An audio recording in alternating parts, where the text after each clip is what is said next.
मला तुम्हाला सांगतो, सगळीच लोक मला म्हणते ती ह्या आबाच्या डोक्यावर परिणाम झाला आहे, हां बायकोच्या विरोधात बोलतोय अशी मला सगळीच म्हणते ती. काय राव दोस्तानो, मी तसं काय कोणाच्या विरोधात बोलत नाही. बायको जरी असली तर तिचं चुकलं तर मला बोलावंच लागतं राव. असं कसं तुम्ही म्हणता सांगा बरं.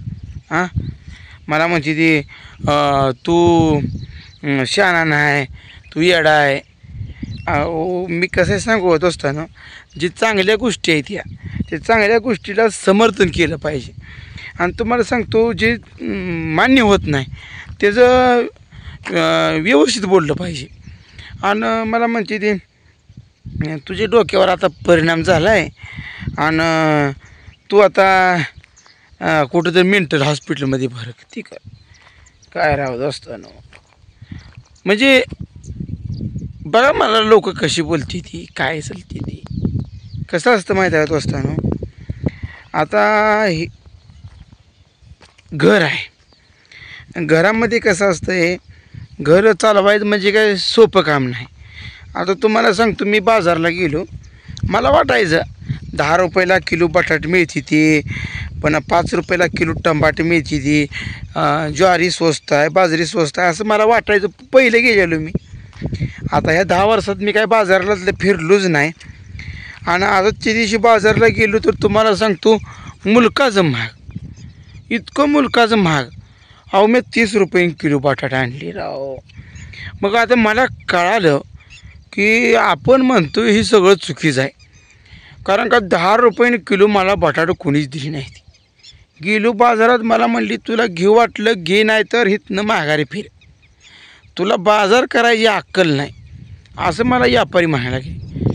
काय राव तुम्हाला सांगतो, भाजीपाला बी आणला मी बाजारातनं, पण लय महाग आणला. तेव्हा कळालं माझ्या खिशातलं पैसे किती गेले. कसं असतं माहीत आहे का, स्वतः मेल्याशिवाय स्वर्ग दिसत नाही. आता दुसऱ्याने म्हणून हे न म्हणून काय फरक पडणार आहे आपल्याला. ज्यावेळी आपल्यावर ती वेळ येते आणि आपण ज्यावेळी तो स्वतःचा कारभार हातात घेतो तेव्हा कळतं होत असताना. मग मला कळालं की आपण कुठंतरी चुकतोय. कसं चुकतोय, 10 रुपयाला कुणी बटाटे दिलीच नाही ती मला. काय सांगायचं तुम्हाला, 30 रुपये माझ्याकडून घेतलं आणि मिरची तर 25ला पावशेर. काय सांगायचं राव. म्हणजे तुम्ही सांगा मला, हे सगळं माझं निर्णय चुकलं. मला काय वाटायचं स्वस्त बाजार मिळतोय, थोडाच बाजार केला 500 रुपये गेले. काय येते सांगा आता, पैशाचा आजकाल काय येते, महागाई वाढली. मग आता तुम्ही म्हणत असताल तेव्हा 10 रुपये कसं, आता मी बाजारात गेलोच नाही, मला वाटलं 10 रुपयाला मिळत असेल म्हणून म्हटलं मी. पण मी जेव्हा बाजारला गेलो तेव्हा मला कळालं ना माझं काय चुकलं खरंच. आता 1-2 रुपयाचा फरक पडला असता तर ती भाग्य गळा, पण 10 रुपये कुठून 30 रुपये कुठं, तेव्हा कळालं की बाजार आणणं सोपं काम नाही. खरंच माझ्या डोक्याला ताप झाला, माझीच पश्चातापाची वेळ आली. कारण का मला खोटं बोलल्यासारखं झालं. बाजारात मला काय स्वस्त कोणी दिलंच नाही. जाऊ द्या, आता ही बायको तर मला टेन्शन द्यायला लागली. बायको तर म्हणते तुम्ही मला सोडून जेवला, तुम्हाला जीव कसं वाटलं, माझ्या पोटापाण्याचा विचार कसा केला नाही, म्हणून बायको मला टोमणं मारते.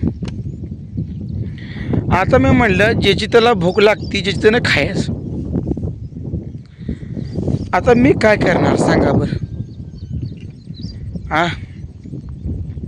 प्रत्येक वेळी जर आता मला सगळेजण दोषी धरायला लागला तर काय करायचं.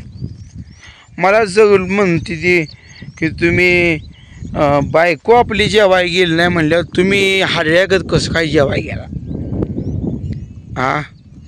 म्हणजे माणसं बघा 2 तोंडी बोलती ती. काय सांगायचं राव, माझं हे डोकं नुसतं मॅड होऊन गेले. खरंच ह्या समाजात लोक भरपूर आहे ती, काय शिकवणारी आहे ती, काय भांडणं लावून देणारी आहे ती, आणि काही लोक मला म्हणते ते तुम्ही दोघं भाऊ मिळून राहावा, शेवटी भाऊ भावालाच असतो, असं करू नका आबा. हा त्यांचं मी स्वागत करतो, कारण का तुम्ही चांगलं सांगताय. चांगलं सांगण्याला चांगलं स्वागत केलं पाहिजे. कारण काय कसं आहे माहिती आहे का, जीवनात चांगलं चालणारी लोक ही कमी आहे. ती आपल्याला अजून बाहेरचं जग कळालं नाही. कारण का मी कुठं गाव सोडून बाहेर फिरलोच नाही हो. बाहेर कुठं असं फिरायला मी गेलोच नाही. त्यामुळं मला बाहेरच्या जगात काय चाललं आहे हे मला कळत नाही. आता कसा माहिती आहे का, माणूस हुशार असतो, पण माणूस काय असतो माहिती आहे का, काय बदल माणसं पुस्तकात हुशार असतील, काय माणसं व्यवहारात हुशार असतील. म्हणजे प्रत्येक क्षेत्रामध्ये काय माणसं हुशार आली, पण त्याचं क्षेत्र वेगळं आलं ना. आपण कधी व्यवहारच केला नाही, त्यामुळे व्यवहार ज्ञान तर कुठं येणार. असू द्या, माझी चूक झाली. पहिल्यापासून मी बाजारला गेलो नाही, काय नाही. बाजारला गेलो असतो पहिल्यापासून तर मग मला कळालं असतं की केवढ्याला मिळतं आहे आणि केवढ्याला मिळतं आहे. हां, आता आजपासून मी ठरवले, आपण फक्त चांगलाच विचार करत राहील.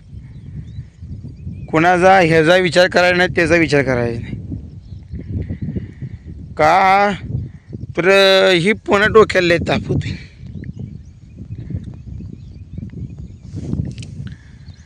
सकाळ उठलं की आंघोळ केली का ही मसरं हिंडवायला लागते. तुम्हाला दाखवतो, हे भाई सगळी मसरं आणली हिंडवायला. मसरं हिंडवल्याशिवाय आहे का दूध सांगा बरं. काळजीनं काम करावं लागते हो. तुम्हाला माहीतच आहे की मसरांना आमच्या मोकळं चरायची सवय आहे, आणि मोकळं चरल्याशिवाय दूध देत नाहीत. मग दूध नाही देणं तर आपण खायचं काय, आणि आपला सगळा खेळ दुधावर चालला आहे दोस्तानं.